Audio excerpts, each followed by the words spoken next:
I'm sure the listeners really want to hear your take on this, and that's imposter syndrome. Even though I can still hear people saying they're not good enough or feel like they don't belong, we struggle a lot. Yeah. Advice, please. I think, when we talk about imposter syndrome, it's important to remember that this is not about you as the person. It's about institutions that have historically, and sometimes, present day as well, excluded us.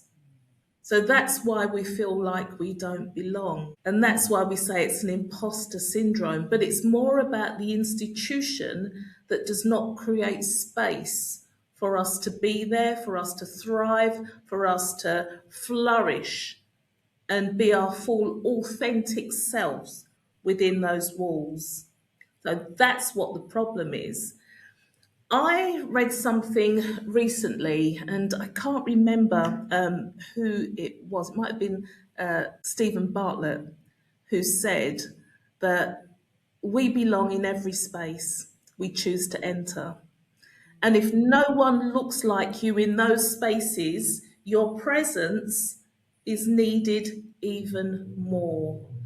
And that stayed with me because I go into a lot of spaces where no one looks like me, but at the back of my mind, I think I need to be here. It's really important for me to be here. My presence is needed, and I have earned the right to be here. So I am going to stay. But it's true. And what I tell young, thank you for that. And what I tell the young people as well is that, well, somebody has to be there. And Yes. if you're the only one, you can imagine how many people you are attracting. Yeah. Because my belief is if there's at least one person there, then I should be there. Yeah. When Professor Fumi Olonishakin became the first professor, black female professor at King's College London, that's what I needed to see. And that's when I decided, oh, I can become a professor because I just saw Mm. one person. And now, we're increasing, which is fantastic. Thank you very much for that. I think people will hear that now and take a different view on Mm. this imposter syndrome thing. Yeah. So now in your leadership position, how Hmm. do you show up differently now compared to your earlier career? How do I show up differently? I feel more confident to be my true and authentic self. I show up fully. It's really important that with this position comes great responsibility. And my students have always been really important to me.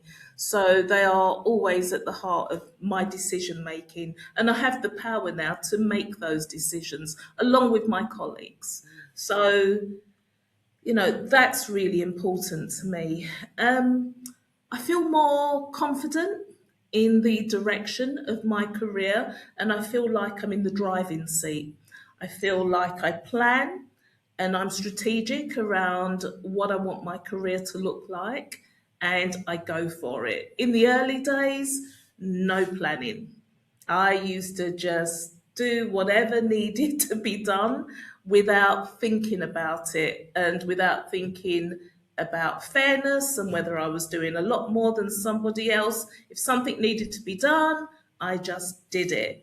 And that meant that I spent too many years as a lecturer and a senior lecturer without actually thinking about what I want and career progression. Your very first question was about, how I got into academia. But I think the important questions are around, how you navigate your career in higher education. So what are the things you need to do in order to climb that career ladder?